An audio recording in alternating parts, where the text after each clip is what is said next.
Türkistan, Türk Cumhuriyyətlərinin dövlət başçıları əslində nə millətimizə, nə də dövlətlərimizə xəyanət etməmişdilər. Onlar ilk növbədə xəyanəti özlərini ediblər. Mən belə qısa bir ifadə işlədə bilərik ki, onlar öz ayaqlarına sıxmışdılar. Zamanda bunlar artıq özlərinin oturduğu koltuğu artıq itirmək qərarına gəlmişdilər deyə bilərik.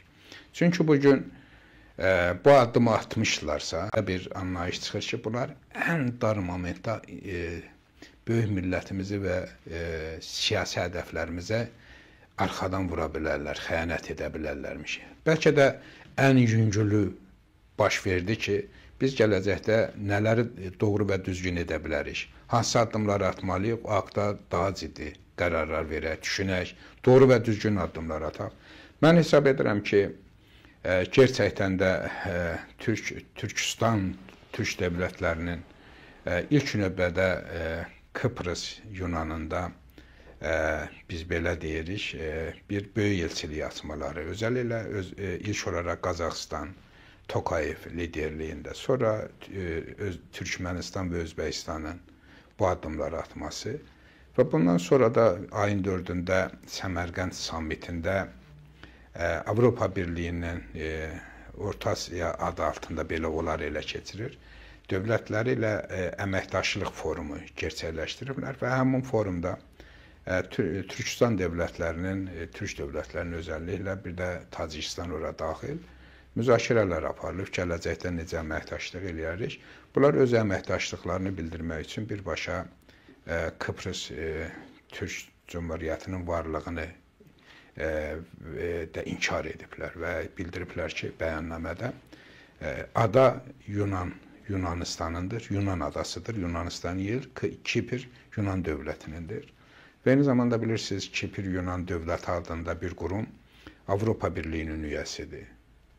Və bu bəyanatı verməklə Avropa Birliyinin Fransa liderliyində bugün mövqelərinə daha xoş gəlmək üçün, güya Avropa Birliyi bunları dəstəkləyəcək anlayışı orada olmaq üçün bunlar elə bir addım atıblar ki, həmin addımda bilirsiniz 74-cü il bizim bağımsızlıq hərəkatımız Kuzey Kıbrıs Türk Cumhuriyyətində böyük lider Rauf Dendaşın öncülüyü ilə həyata keçiriləndə Türkiyə Cumhuriyyəti orada soydaşlarımızın soyqırıma məruz qalmasının qarşısını alanda əskəri güc, hərbi güc birləşdirməklə soydaşlarımızı xilas etdiyi bir zamanda Türkiyə Cumhuriyyəti dünya qafa tutub soydaşlarımızı müdafiə etdiyi bir halda bugün siz rahat oturduğunuz bir zamanda 30 il bağımsız yaşadığınız bir dövrdə əvvəlki dövrlərdə Yunan Kiprini tanımadan bugün Türkiyə üçün, Türk dünyası üçün həssas bir dönəmdən keçdiyimiz zamanda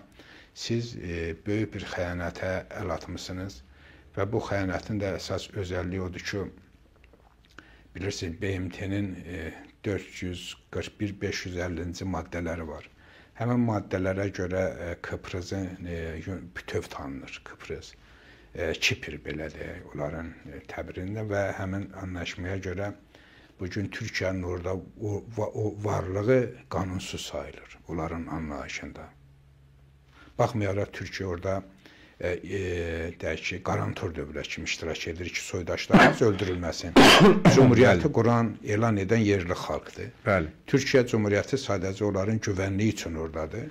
Bunlar Türkiyəni belə bir siyasi fikir yaratmağa çalışırlar ki, işğalçı kimi. Halbuki Türkiyə işğalçı o zaman ola bilərdi ki, Rusiya kimi Donetskdə və digər yerlərdə o bölgələr özünə qatardı. Türkiyə zaten Kıbrıs Türk Cumhuriyyətini özünə qatmayıb ki, xalq özünün bağımsızlığını və idarə etməsini seçib müəyyən edib, Türkiyədə onun qarantorluğunu üzərinə götürüb ki, orada soyqırım olması, insan kütləvi qırğınları həyata keçirilməsi. Hansı ki, açıq idi da, yəni onların o dini lideri on minlərlə soydaşımızı məhv edirlər. Öldürə bilmədiyinizi atın dənizə. O dövrdə çox ciddi faciələr olub. Xocalı faciəsi qədər faciələr yaşanıb o dövrdə. 10 minlərlə soydaşlarımızı məhv ediblər. Və Türkiyə Cumhuriyyəti də gedib orada soydaşlarımızı xilas eləmək üçün. Və orada bugün də qarantor bir dövlət kimi orada öz varlığını ortaya qoyub Və eyni zamanda bilirsiniz, orada iki dövlət qarantor dövlətdir. Bir də İngiltərə qarantor dövlətdir. Bilirsiniz ki, Kıbrıs Türk Cumhuriyyətinin vətəndaşlığı iki dövlətdə tanınır. Bir İngiltərədə, bir də Türkiyədə. Belə bir durumda siz götürüb qərar verəsiniz və Türkiyəni dünya dövlətlərinə qarşı qoyub və dünya dövlətlərinin etmədiyi bir xəyanəti siz gerçəkləşdiribsinizsə, sizin nə adı vermək olar? Bu qərardan Özbək xalqının xəbəri varmı Zahir bəy? Yox. Təbii ki, Özbək xalqı istəyər belə bir şey olsun. Yox. Qazax xalqı istəyərmi? Bizim uçağımız Aktauda inəndə, qəziyə uğrayanda, orada xalqın Azərbaycana olan sevgisini hamımız gördük, doğru mu? Bəli. O xalq istəyər ki, Türkiyə qarşı bir xəyanət olsun.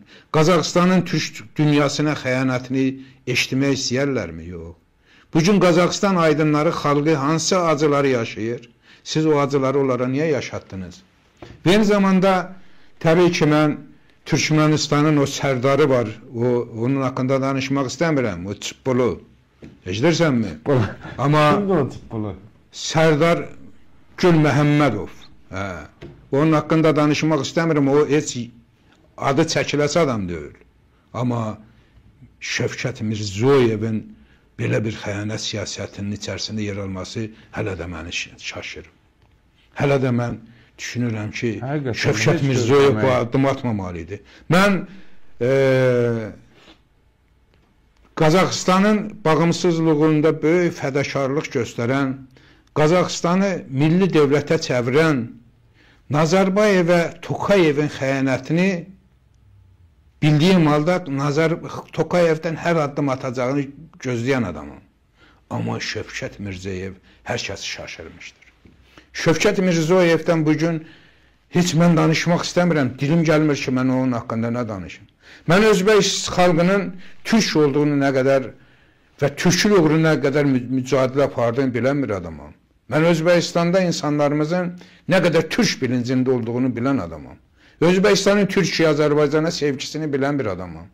Amma Özbəkistanın bugün adı xəyanət içərisində çəkilirsə, mən hesab edirəm ki, bu anlaşılmaz bir durumdur. Necə oldu ki, Şövkət Mirzoyev belə bir yanlışlığı verdi? Nə baş verdi? Təbii ki, biz o səbəblər haqqında danışacağıq. Amma hadisə belədir, Zahir bəy. Hadisə odur ki, bugün təbii ki, Kiprdə böyük elçi tanımayan Qırğızistan hələ atamayıb, amma Səmərqənd bəyannaməsini imzalayıb.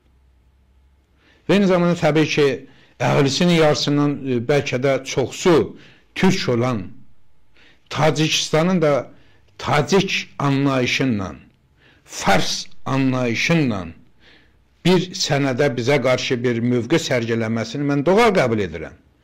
Yəni, hər kəsə bilməlidir ki, Tacikistan adında heç zaman bölgə olmayıb.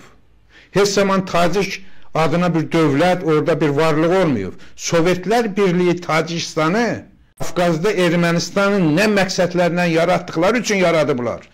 Biz onun yaranma fəlsəfəsini bildiyimizə görə bugün təbii ki, Tacikistana söz demirik. Amma bugün Türk dünyasının taleyini həll edən 3-4 mərkəzdən biri Daşkənd olduğu halda Daşkəndin bu addımı şəxsən heç kəs gözləmirdi. Bu baxımdan da Tokayev, bilirsiniz, hələ Sovetlər Birliyində Çində eğitim alıb. Bilirsiniz, hər halda xəbərinizi. Çində səfir olub, Sovetlər Birliyinin. Və Çinlə çox sıx ilişkiləri var. Bugün Türk dünyasına xəyanət edən Tokayev illərdir Qazaxıstan torpaqlarını Çinlilərə satmaqla məşğuldur. Böyük etirazlar yaranıb.